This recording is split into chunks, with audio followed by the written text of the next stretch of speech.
Hey guys, welcome back to Ollie Talks Airsoft. Thanks for joining me again today.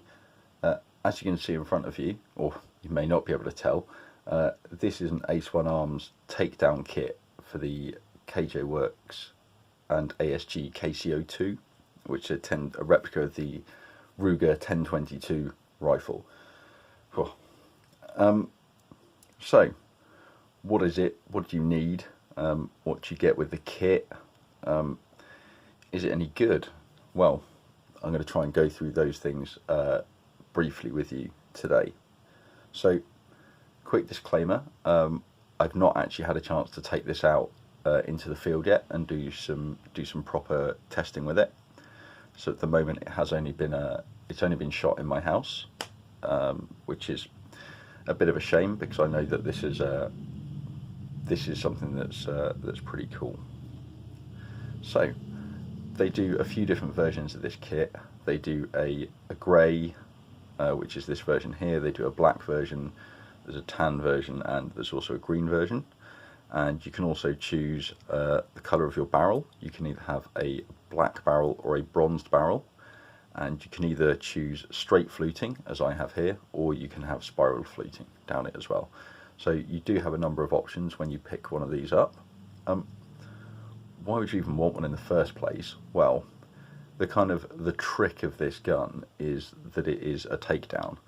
So as you can probably see, the order of this gun is a little bit jumbled up at the moment, but the way that it works is there are two tabs, one here and one on the other side here, that when pressed together actually release your essentially your foregrip here, and this is your barrel, and your hop up is actually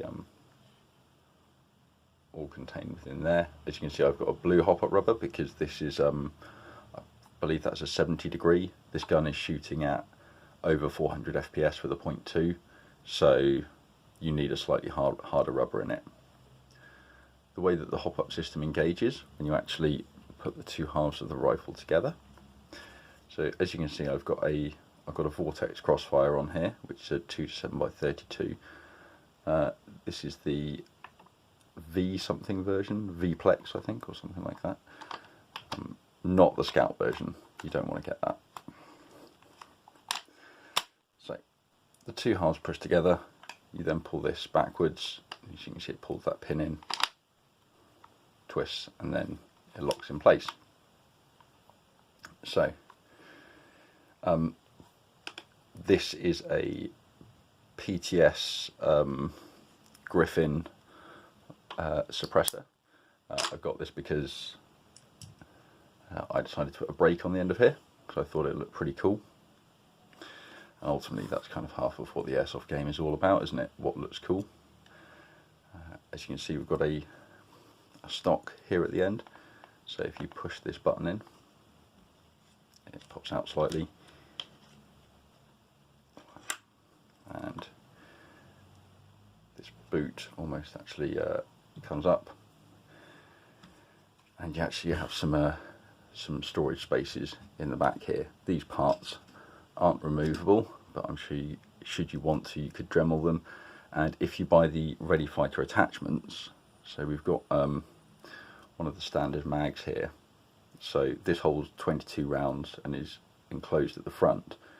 You can actually buy a base plate to put across here to make this so if I do it like that, it would make it this size. So it'd be a tiny little mag. They do actually fit, or they should, or they're supposed to fit into these holes here. It's a lot of expense to reduce your capacity, but it is very cool, and there's enough room in the back here for you to put any kind of tools or trinkets. I would say that the actual way that it holds in the back here is not that good. I have had, there's a tiny little spring here, and I have had this all come out on me before. But either way, put the pin back through. It is a rubberized butt pad at the back here, so that is quite nice. And let me just flip this round. So this does use the original KCO2 bolt. Here. with the kit you do actually get an inner barrel with it, so you actually get the whole of the whole receiver. The only parts that I actually had to change over was basically the bolt and all the trigger housing and everything. You actually get quite a lot with the kit. There's probably a way for you to do it where you can buy the kit and then just buy all the parts aftermarket. I did it by buying a KCO2 rifle and then separately purchasing this kit. That may turn out to be a bit more expensive, but should I ever want to go back to the original KCO2, then I can still do that. So if I cock the gun, there's nothing in here, and I'll tell you what, I will double check the chamber. That is clear.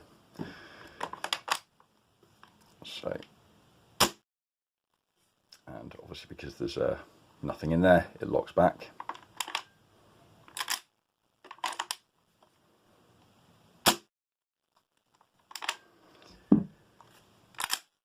Okay, and your hop-up adjustment is actually this wheel on the top here. Now, this is why I don't want to speak for this particular takedown rifle too soon, because I haven't actually tested how well this hop-up engages and how well it can actually lift the BBs, and I am a bit worried that, take this off again, the whole point of it. So as you turn this, you can see it's just a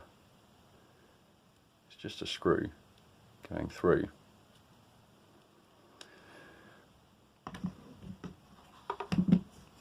So all it's actually doing is just pressing down on this plate here. So it's quite interesting the way that they've chosen to go with that kind of system, and I wonder how repeatable it's going to be when you actually come to take this rifle out shooting. You know, will you be able to put it in a backpack, and you know, are you going to have to reset the hop every time you take this out, or is it going to be possible to set it once and then keep sort of messing around with the rifle and seeing how it works? I don't know. I'll obviously let you guys know when I find out. You might wonder, how do you put this back in? That in goes in first, and it will just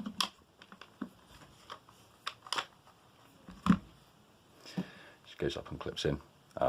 It's a really nice system. It's very smooth. It's pretty easy to actually then put this together again in the field. So he says unable to do it, so it doesn't help that I've got all that stuff on there. So yeah, this is why it's not going in, because I've now set this. It's going too far. That means I literally can't put it on. See, that's what worries me about it. The fact that I might have to then put this in and then start I mean, it's good that you can externally adjust it, so you can get over the top here and you can spin the dial, but once I've set it, can I take it apart and then put it back together without having to reset the hop? Well, when I find out, I'll let you know. But for the time being, this was just a bit of a showcase of something which is pretty cool. You may have thought of buying. I think the kit was probably, it's about £120. For what you get actually, for the body, the barrel, you get an inner barrel with it as well. You get the hop chambers and stuff. You get quite a lot with it. It's pretty good. But as far as how good it is to shoot, I can't speak on that yet. So a review will be to come, but this is just a sneak peek of something a little bit cool that you maybe haven't seen before. Anyway, I hope you've enjoyed it. If you have, let me know. If you haven't, once again, not much I can do about it. Let me know in the comments and I'll try and make the next video more interesting. Anyway, until the next one, bye.